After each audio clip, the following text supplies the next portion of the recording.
In Begusarai, LJP Supremo Chirag Paswan reached Bakhri by helicopter, and from where he will go to his village Khagaria to vote. Chirag has said that this is a great festival of democracy. It is important to vote for our better future and for the better future of our children. Every person should come out of their house. Voting has reduced in the last phase. In such a situation, it is the responsibility of the people of Bihar to vote the most in the country to come forward in voting. While talking to his journalist in Bakhri while going to his village to vote, Chirag Paswan said that we always come to the village to vote. If we make others aware, then we will also have to vote. Every vote matters a lot. तो हम तमाम मतदाताओं से आग्रह करेंगे, ये appeal करेंगे कि लोकतंत्र का महापर्व है ये, और अपने बेहतर भविष्य के लिए, अपने बच्चों के भविष्य के लिए हर किसी को अपने मत का उपयोग करना ज़रूरी है। हर व्यक्ति घर से निकले, मतदान ज़रूर करें, यह आग्रह हम ज़रूर करेंगे। जिस तरीके से पिछले 2 चरण में थोड़ी वोटिंग कम हुई है और बनिस्बत बाकी राज्यों के जिस तरीके से वहाँ पर वोटिंग को लेकर एक उत्साह दिखा है, ऐसे में हम बिहारियों की ये जिम्मेदारी बनती है कि देश में वोटिंग में हम लोग सबसे आगे रहें, सबसे ज़्यादा मत प्रतिशत हम लोग करें।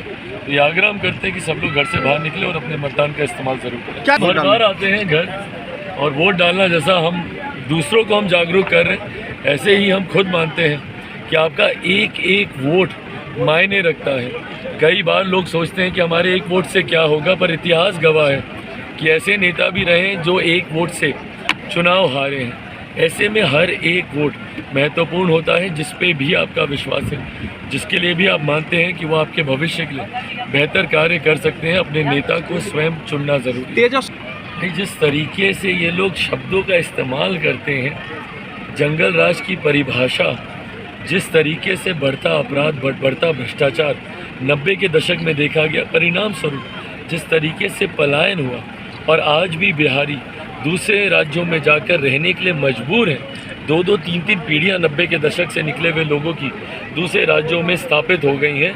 ये कारण से उस राज्य को जंगल राज का नाम दिया गया।